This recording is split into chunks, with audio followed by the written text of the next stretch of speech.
मित्रांनो, जय जिजाऊ जय शिवराय. इतिहासातील काही प्रसंग असे असतात की जे केवळ एका व्यक्तीचा नाही तर संपूर्ण साम्राज्याचा प्रवास बदलून टाकतात. अशाच एका रहस्यमयी कटक कारस्थानांनी व्यापलेल्या इतिहासाच्या पानांमध्ये आपण नारायणराव पेशव्यांच्या खुनाचे गूढ उलगडणार आहोत. इसवी सन 1772 ते 1773 या कालावधीत अल्पावधीत पेशवाईची सूत्रे हातात घेतलेल्या नारायणराव पेशव्यांचा इतिहास आजही आपल्या मनात अनंत प्रश्न निर्माण करतो. नारायणराव यांची केवळ अपघात किंवा कट कारस्थान नव्हते, तर ती एक अशुभ घटना होती ज्यामुळे मराठ्यांच्या इतिहासात एक धक्कादायक वळण आलेले होते. या खुनाच्या घटनेच्या मागील कारणे, पार्श्वभूमी आणि त्यावेळच्या घटनांची समज करून घेण्यासाठी आपण मराठ्यांचे दासीपुत्र अर्थात पायपोस किमतीचे पेशवे या ग्रंथातील रामचंद्र नारायण लाड यांचे विचार समजून घेणार आहोत. या प्रकरणातील पृष्ठ क्रमांक 36 ते 43 वर लिहिलेले संदर्भ आपल्याला त्या काळातील कट कारस्थानी आणि या खुनाच्या रहस्यमय बाजूंची पूर्ण माहिती देतात. चला तर उलगडूया नारायणराव पेशव्यांच्या खुनाचा रहस्यमय इतिहास. आजच्या व्हिडिओतील आपले ठळक मुद्दे कोणते असतील तर नारायणराव पेशव्यांची सत्ता इतक्या अल्पावधीत का संपुष्टात आली, त्यांच्यावर झालेल्या कट कारस्थानांचा इतिहास काय सांगतो, नारायणराव पेशव्यांच्या खुनामागील प्रमुख व्यक्ती कोण होत्या आणि त्यांची पार्श्वभूमी नेमकी काय होती, नारायणराव पेशव्यांच्या मृत्यूला अपशकुन मानले गेले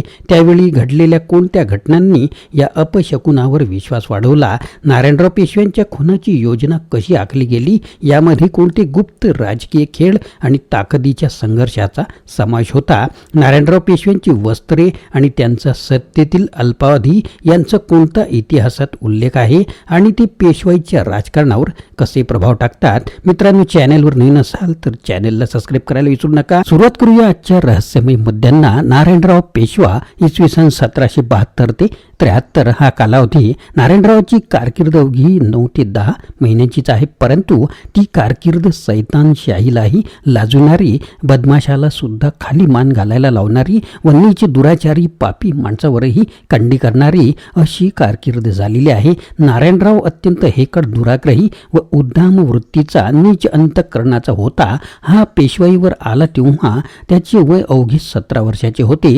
हा अत्यंत दुर्वर्तनी होता, त्यामुळे याला सातारकर छत्रपती पेशवाईची वस्त्रे देण्यास नाखुश होते. कारण या चितपावन घराण्यात पेशवाई गेल्यामुळे सातारकर छत्रपतींना ती अत्यंत जाचकच झाली होती. म्हणूनच त्यांनी या घराण्याकडून पेशवाई काढून एखाद्या लायक इस्माला देण्याचे ठरविले. तेव्हा या उद्दाम व बदमाश पेशव्यांनी कोणते उद्गार काढले तर पहा. जास्त मिजाज कराल तर ते साताऱ्याची तख्त खालसा करून ते पुण्याच्या तख्ताला जोडून देईन, याला म्हणतात कृतज्ञपणाची कमाल. नारायणरावांनी पेशवाईची वस्त्रे धमकी देऊन आणली. तिची हकीकत ठाकरेकृत कोदंडाच्या टणत्कारात कशी दिलेली आहे पहा. हकीकत येणेप्रमाणे जुन्या भकरीत आढळते. नारायणराव बल्लाड वस्त्रे घेण्याकरता साताऱ्यास आले. वस्त्रासमयी मनोदयानुसार काही मतलब महाराजांचे करून द्यावे असे ठरावात असता नारायणराव जातीने शरीर सामर्थ्य व तारुण्यामध्ये प्रकृतही उद्दाम असा गर्विष्ठ स्वभाव होता. त्यायोगी वस्त्राचे समय काही एक व्हावयाचे नाही म्हणून उरुबुरू बोलले. यावरून महाराजांची मर्जी जाऊन शिव्या देऊ, वस्त्रे देत नाही बोलले, तख्तास लावून येऊ असे त्यांनी उत्तर केले. यावरून महाराजांच्या मुखातून शब्द निघाले, जे माजुऱ्या निसंतान होऊन मरशील, तुझे वाटोळे होईल. हा श्राप झाला. आणखीही फार श्राप करून बोलले. नारायणराव यांनी वस्त्रे तशीच घेतली.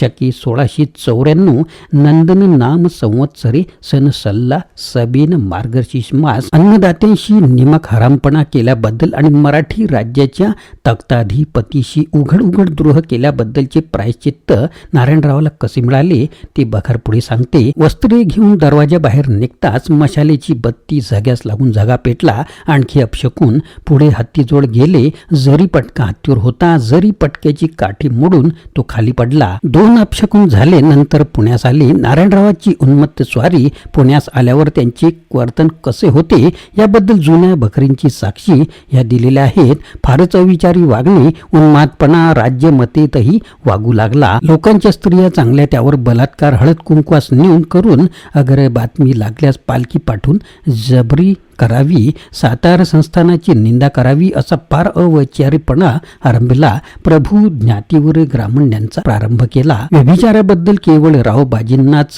पळपुटाबाजी काही दोष द्यावयास नको. दुर्वर्तनाचा पाया त्यांच्या पूर्वीच्याच पेशव्यांनी घातलेला होता. सिद्ध हे वावयास काही शिंगे राहिली नाही. वरील हकीकतीवरून नारायणरावाचा जो खून झाला, याशिवाय नारायणरावांखेरीज त्यांची आई गोपिकाबाई व राघोबा दादाची बायको आनंदीबाई यांची भांडणे चालत, कारस्थानी चालत, वाड्यात नीच दुष्ट व हलकट कृती चालत, ती निराळीच. नारायणरावाच्या वधास नारायणरावाची आई गोपिकाबाई व नारायणराव यांचे दुर्वर्तन व कृष्ण कारस्थानीच बहुतांशी कारणीभूत झाली. नारायणरावाची आई गोपिकाबाई ही मोठी कारस्थानी व दुराचरणी होती. तिचे वर्तन पेशव्यांच्या कुळास काळीमा लावणारे होते असे राघोबा दादास वाटते. कोदंडाचा टणत्कार पृष्ठ 90 वरील हे विचार आहे. तसेच इंग्रजांचा पुण्यातील वकील विल्यम टेलर आपल्या रिपोर्टात म्हणतो की गोपिकाबाई व नारायणराव यांनी गुप्त खलबत करून दादा आणि सखाराम बापू यांना खून करण्याची योजना तयार केली होती.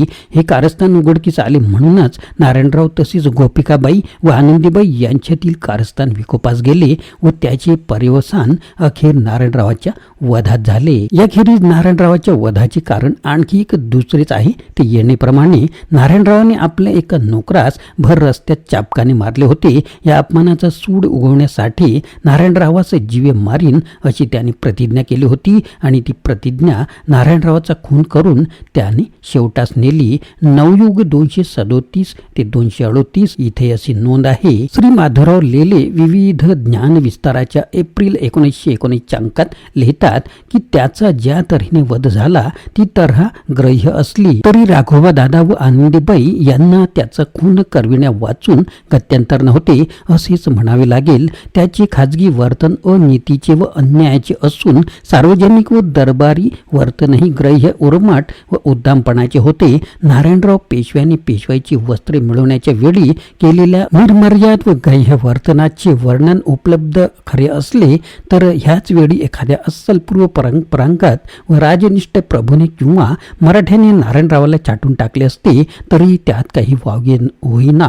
यापेक्षाही नारायणरावाची पापे भयंकर आहेत. मग दादासाहेबांचा बंदोबस्त करून ठेवला. देवपूजा करू देऊ नये की या योगाने माझा भाऊ मारला असे म्हणून खोलीत ठेविले. दादासाहेबांचा अर्ध्य प्रदानी सूर्यदर्शन घेतल्याविना अन्न भक्षू नये हा नियम होता. खोलीत राहिल्यामुळे याच उपोषणी झाली व दादासाहेबांचे स्त्रियेस लुगड्यात फंदाचे कागद लपिले. या निमित्ताने लुगडी फेडून छळणा करावी.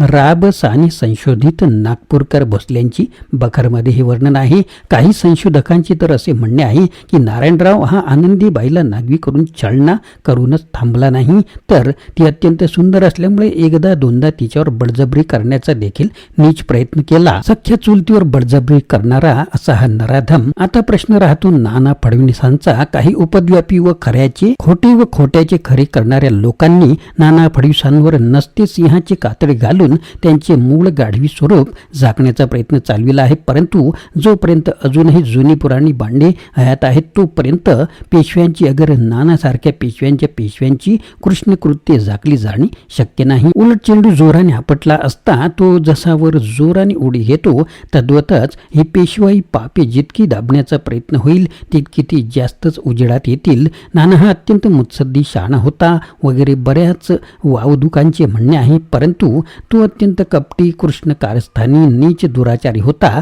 असे इतिहास बोंबलून सांगतो. रा नातू लिहितात की त्याने म्हणजे नानाने जी कारस्थानी पुढे केली त्याच्या योगाने पेशवाई रसातळाला गेली. तसेच धनुधारी लिहितात शहाणा म्हणून नानावलेल्या नानाच्या हातून मोठाल्या चुका आणि घोटाळे एकामागून एक असे सारखे होत चालले. त्या सर्वांचे कथन करणे म्हणजे मोठ्या खेदाचे काम आहे.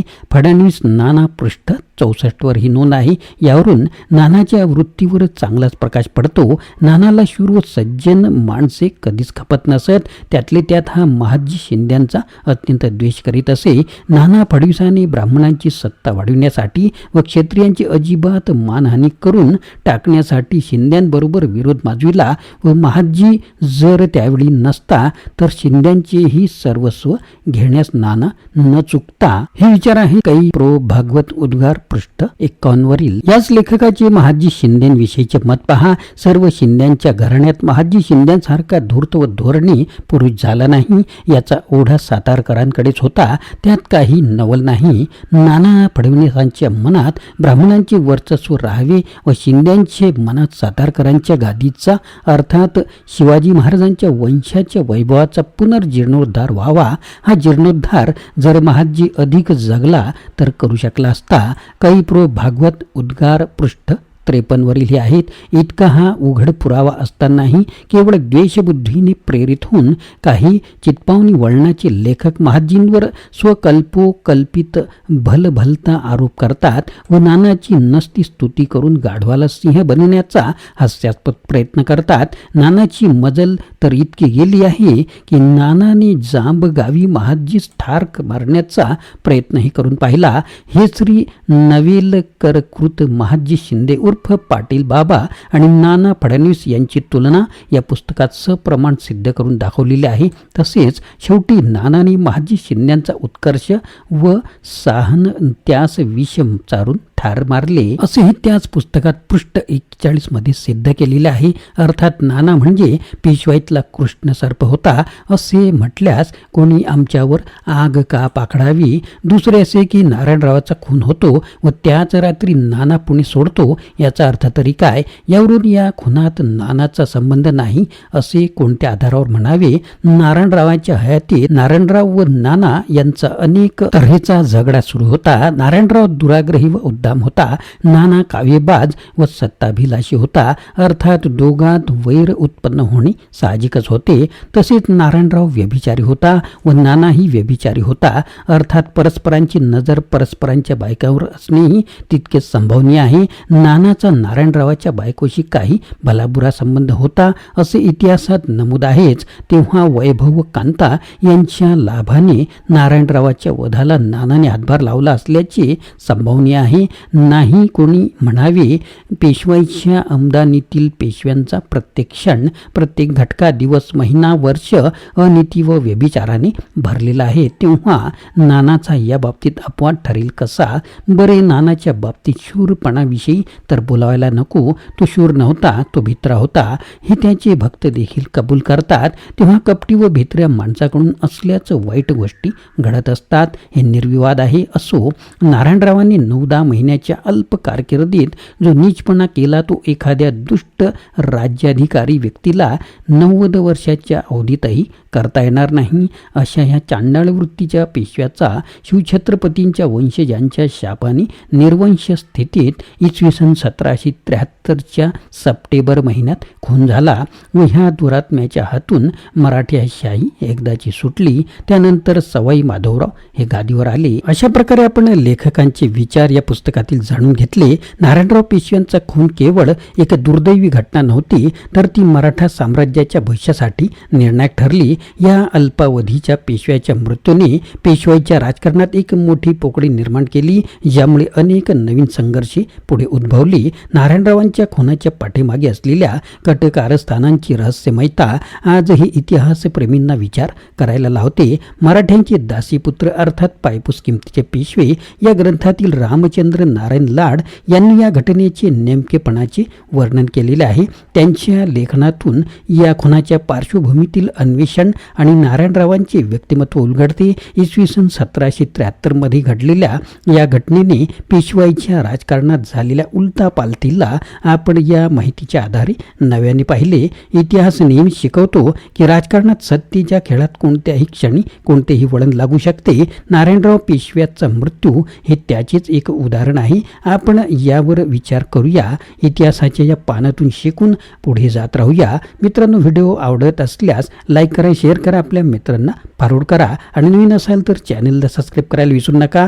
जय जिजाऊ, जय शिवराय, जय महाराष्ट्र. Video legal disclaimer. या व्हिडिओमध्ये व्यक्त केलेली माहिती, विचार आणि मते ही संपूर्णपणे लेखक, पुस्तक किंवा इतर संदर्भित व्यक्तींची मते आहेत आणि ती कोणत्याही प्रकारे मालक, निर्माता किंवा यूट्यूब चॅनलच्या विचारांशी संबंधित नसू शकतात. या व्हिडिओचा उद्देश केवळ शैक्षणिक आणि ऐतिहासिक माहितीपूर्ण स्वरूपाचा आहे. कोणत्याही प्रकारची चुकीची माहिती दिली असल्यास ती जबाबदारी सदर लेखकांची आहे. कोणालाही दुखवण्याचा आमचा हेतू नाही. आमचे यूट्यूब चॅनल किंवा व्हिडिओ निर्मात्यावर कोणत्याही विचारांबद्दलची कायदेशीर जबाबदारी येत नाही. पुस्तकातील विचार आणि संदर्भ यावर कोणतेही हक्क आम्ही दावा करत नाही. मित्रांनो, आपण कमेंट किंवा कोणतीही प्रक्रिया करताना याचा विचार करावा.